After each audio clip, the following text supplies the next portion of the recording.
রোহিঙ্গা ফেরত এবং শক্তিশালী বাংলাদেশ কিভাবে গড়বেন doctor Mohammad Yunus. Doctor Yunus is the best. উনি বলেছে আমরা যাব না, সবাই আমাদের কাছে আসবে। তার সত্যতা এটাই। অনেকেই জাতিসংঘে গিয়ে মহাসচিবকে দেখার সিরিয়াল পান না, আর মহাসচিব নিজেই মহব্বতের সঙ্গে আরেকজনের ডাকে চলে আসেন। ডক্টর ইউনূস বিদেশিদের কাছে যাবেন না, বিদেশিরাই আমাদের কাছে আসবে, এটাই হলো প্রমাণ। অনেক বছর পর আমরা কিছুটা হলেও আশাবাদী হতে পারছি। রোহিঙ্গা জনগোষ্ঠী আগামী রোজার ঈদ যেন মিয়ানমার তাদের পৈতৃক ভিটায় করতে পারে, সেই চেষ্টাই করবেন ডক্টর মোহাম্মদ ইউনূস। এমনটাই আজকে তিনি জানালেন। আজকে যখন তানে সামনে পাইন তানে ওর একটা দাওয়াত দন, দাওয়াত দিবেন কি লাই সাম্যর বছর ঈদের সময় যেন অনার বাড়ির মিতে তাই এই ইউনিটি একত্র হন এবং দাদা দাদির খবরের কাছে তাইরে অনেক তার সম্বর্ধনা দেন। ফিরে আসছি। জাতিসংঘের মহাসচিব বাংলাদেশে এসেছেন, সরকার প্রধানদের সাথে নিয়মতান্ত্রিক দ্বিপাক্ষিক আলোচনা করেছেন, উখিয়ায় গিয়েছেন, একসাথে ইফতার করেছেন। এই সব কিছুই ছিল অর্গানিক।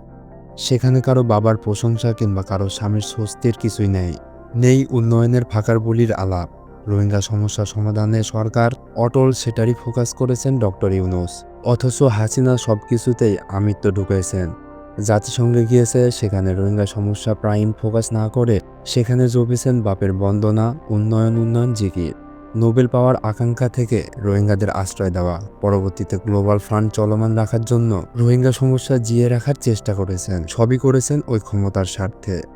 বাংলাদেশের ইতিহাসে এবারই প্রথম যে বিদ্যুৎ নিয়ে মানুষের ভোগান্তি সবচাইতে কম, বাজার মূল্যেও এসেছে স্বস্তি।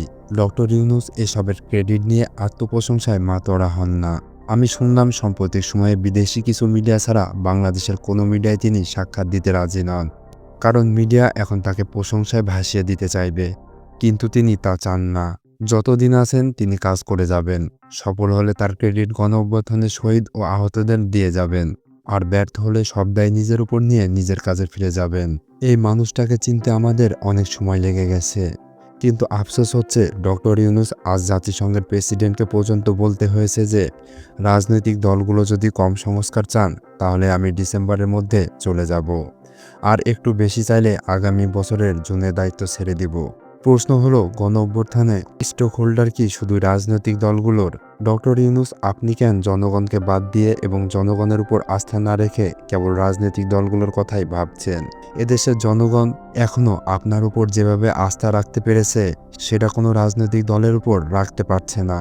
রাজনৈতিক দলের নেতারা বিএনপি, এনসিপি, জামায়াত প্লাস অন্যান্য তো নিজেদের দলটাই ঠিক করে চালাতে সক্ষম হচ্ছে না। যে কোনো সফল আন্দোলনের ফলাফল এদেশের জনগণ বরাবর রাজনৈতিক দলগুলোর হাতে তুলে দিয়ে ধোঁকা খেয়েছে। এবার অন্তত সেটা হতে দেন না। আপনাকে কেন বারংবার অসহায়ের মতো বলতে হবে যে রাজনৈতিক দলগুলো অল্প সংস্কার চাইলে ডিসেম্বরে নির্বাচন দিয়ে চলে যাবেন? আপনি সংস্কারের পক্ষে হ্যাঁ না গণভোট আয়োজন করেন, জনগণের সিদ্ধান্ত শুনেন। সংস্কার কমিশনগুলোর অন্তত 1/3 সুপারিশ আপনি নিজ হাতে বাস্তবায়ন করে দিয়ে না গেলে আমরা এদেশের জনগণ বিশ্ব থেকে 35 বছর পিছিয়ে সেই 1991 সাল থেকে রাজনীতি শুরু করতে হবে। আমাদেরকে 90 ফিরিয়ে যেতে দিয়েন না।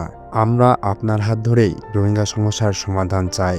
আপনি ছাড়া কোনো রাজনৈতিক দল এই ম্যান্ডেট দিতে পারবে না যে আমরা ক্ষমতায় আসলে রোহিঙ্গা সমস্যার সমাধান করব। ভিডিওটি ভালো লেগে থাকলে চ্যানেলটি সাবস্ক্রাইব করে আমাদের সাপোর্ট করুন। ভিডিওটি শেয়ার করে অন্যকে জানার সুযোগ করে দিন।